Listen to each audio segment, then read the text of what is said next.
Eu continuo hoje a leitura de 20.000 léguas submarinas, de Jules Verne. Capítulo 4. Encontro com o monstro. Diante do brado de Ned Land, todos se precipitaram rumo a ele. A ordem de parar o barco havia sido dada e a fragata navegava ao sabor das ondas. A escuridão era profunda, e embora eu soubesse que os olhos do canadense alcançavam grandes distâncias, ainda assim me perguntava como ele tinha conseguido ver algo e o que exatamente vira. Meu coração batia aceleradamente. Ned Land não estava enganado. Todos viam o objeto para o qual ele apontava. A cerca de 400 metros do Abraham Lincoln, a este bordo, o mar parecia todo iluminado. Não era simplesmente uma fosforescência. O monstro emergira a alguns metros da água e emanava aquela luz misteriosa e intensa que fora registrada em relatórios de vários capitães. A irradiação magnífica devia ter sido produzida por um elemento de grande poder de brilho. É apenas uma massa de partículas fosforescentes? Menosprezou um dos oficiais. Não, senhor, não pode ser, respondi. O brilho é de uma natureza essencialmente elétrica. E, além disso, move-se para frente e para trás e, neste momento, vem em nossa direção. Silêncio, ordenou o capitão. Para o leme e inverta a direção. A fragata descreveu um semicírculo e começou a deslocar-se depressa, como que fugindo da luz. Isto é, tentou deslocar-se, mas aquela criatura sobrenatural aproximou-se com uma velocidade que era o dobro da obtida pela embarcação. Apavorados, mal conseguíamos respirar. O animal nos alcançou, quebrando as ondas. Deu uma volta na fragata, que agora avançava a uma velocidade de 14 nós, e nos envolveu com seus anéis elétricos, que pareciam uma poeira luminosa. Distanciou-se 2 ou 3 milhas, deixando para trás um rastro fosforescente parecido com aqueles que os trens expressos deixam. De repente, o monstro avançou para o Abraham Lincoln com incrível presteza. Parou bem próximo de nós e sua luz se apagou, sem que ele mergulhasse nos abismos profundos. O seu brilho não desapareceu gradualmente, mas de repente, como se sua fonte de energia elétrica tivesse acabado. Depois, reapareceu do outro lado da fragata, rodeava ou passava-lhe por baixo do casco. Mesmo acompanhando cada movimento, não conseguíamos ver as suas manobras. Ao mesmo tempo, preocupava-me com a fragata. Ela fugia ao invés de atacar. Era perseguida em vez de perseguir. Falei sobre isso com o comandante Farragut.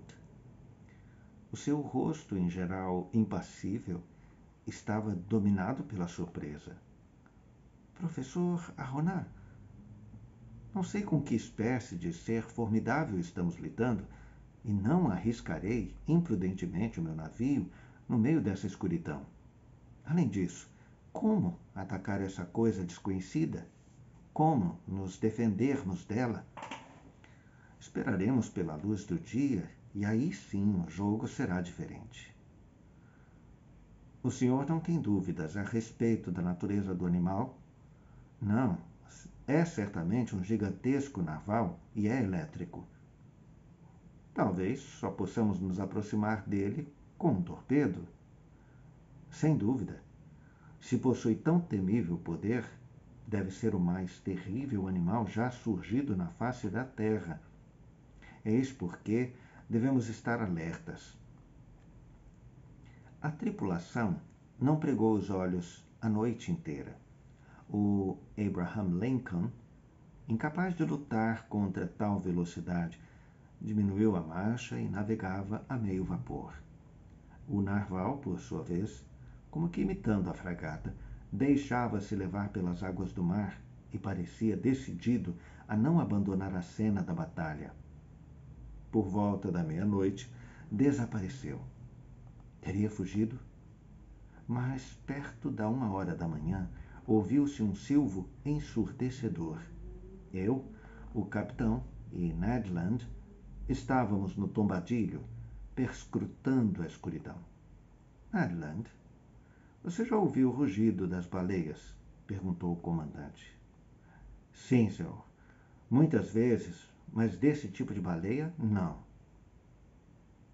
Se quiser que você se aproxime dela, devo pôr um baleeiro à sua disposição? Continuou o capitão. Sim, senhor.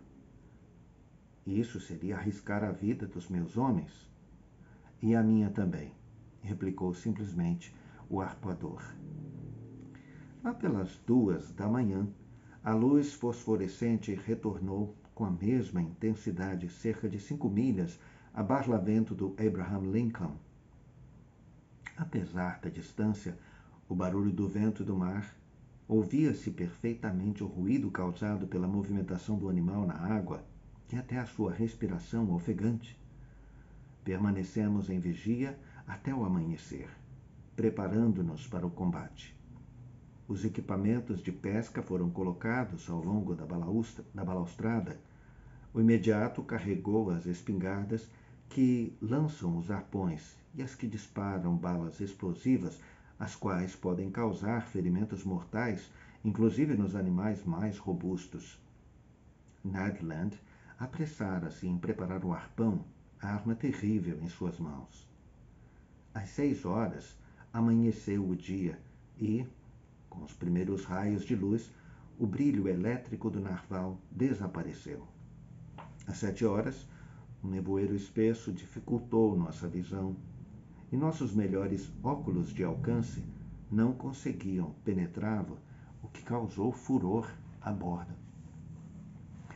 De repente, como no dia anterior, ouviu-se a voz de Ned Land. O monstro está a ré, a bombordo. Todos se viraram para o ponto indicado. A 1,5 milhas de distância, um dorso longo e escuro emergia acima das ondas.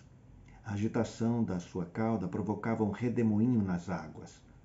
A fragata moveu-se para mais perto do cetáceo. Examinei-o de ponta a ponta. Os relatos do Shannon e do Revesha haviam exagerado o seu tamanho. Calculei o comprimento em cerca de 85 metros. Com relação às outras dimensões, era difícil estimar, mas não havia dúvida de que o estranho animal era de proporções admiravelmente grandes. A tripulação esperava, ansiosa, pelas ordens do comandante. A todo vapor, ordenou ele. A hora da batalha tinha chegado. O Abraham Lincoln, impelido para a frente pela sua potente hélice, dirigiu-se até o animal. Ele permitiu que o barco se aproximasse com a maior indiferença, até uma distância de 100 metros. Depois, não querendo dar-se o trabalho de mergulhar, fez como se tivesse a intenção de fugir, mas parou a certa distância de nós. Essa perseguição prolongou-se por 45 minutos, sem que a fragata conseguisse se aproximar nem 1 metro sequer do cetáceo. Era evidente que, se continuássemos naquele passo, nunca conseguiríamos capturá-lo. E agora, Ned Land? Perguntou o comandante. Ainda me aconselha a pôr as embarcações no mar? Não, senhor, respondeu ele, pois esse animal não vai se deixar apanhar com facilidade. Que faremos então? Aumente a velocidade, se possível. Se o senhor me der permissão, pretendo me colocar no cesto do grupés e, se chegarmos a uma distância razoável, disparo meu arpão. Vá, Ned, permitiu o capitão. Maquinista, mais pressão! Ned Land foi para o seu posto. A hélice rodava a 43 vezes por minuto e a fragata logo alcançou a velocidade de 18 milhas por hora. mas o danado do animal nadava à mesma velocidade e a distância que nos separava dele permanecia a mesma. Por 1 hora, a fragata manteve esse jogo. Era emocionante notar que, por várias vezes, o narval diminuía o ritmo, como se fosse se deixar alcançar. Mas, quando aumentávamos a velocidade, fugia de novo. Ned Land continuava no seu posto, segurando o arpão, pronto para disparar. Vamos apanhá-lo! Vamos apanhá-lo! Gritava esperançoso a cada vez que a fragata se aproximava do monstro.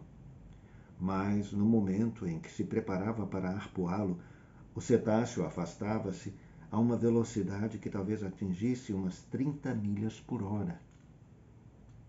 Mesmo quando atingíamos a velocidade máxima, ele nos iludia, dando voltas ao nosso redor. Ao meio-dia, não tínhamos feito nenhum progresso. Estávamos exatamente como às 8 da manhã. O comandante decidiu tomar medidas mais enérgicas. Então, o animal é mais rápido que o meu navio? Muito bem. Vamos ver se ele escapa das minhas balas cônicas. Mestre, mande os homens para a proa. O canhão da proa foi carregado e apontado. O tiro foi dado, mas a bala passou alguns metros por cima do cetáceo, que se encontrava a meia milha de distância. Atire outra vez! Mais à direita! Ordenou o comandante. Dou $500 a quem atingir essa besta dos diabos, e acrescentou. Um velho artilheiro, de barba grisalha, de olhar calmo e frio, aproximou-se do canhão e fez pontaria durante algum tempo. O tiro ecoou forte, misturado com os gritos da tripulação.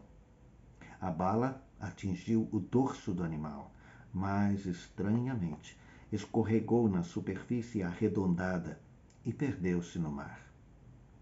A caçada começou de novo. O comandante, virando-se para mim, ameaçou. Vou perseguir esse animal nem que a minha fragata se arrebente. Vamos pegá-lo, com certeza, comandante. Era de esperar que a besta esgotasse suas forças e, por fim, se rendesse ao cansaço. Mas não era isso que acontecia. As horas se passaram sem que ela demonstrasse qualquer sinal de exaustão.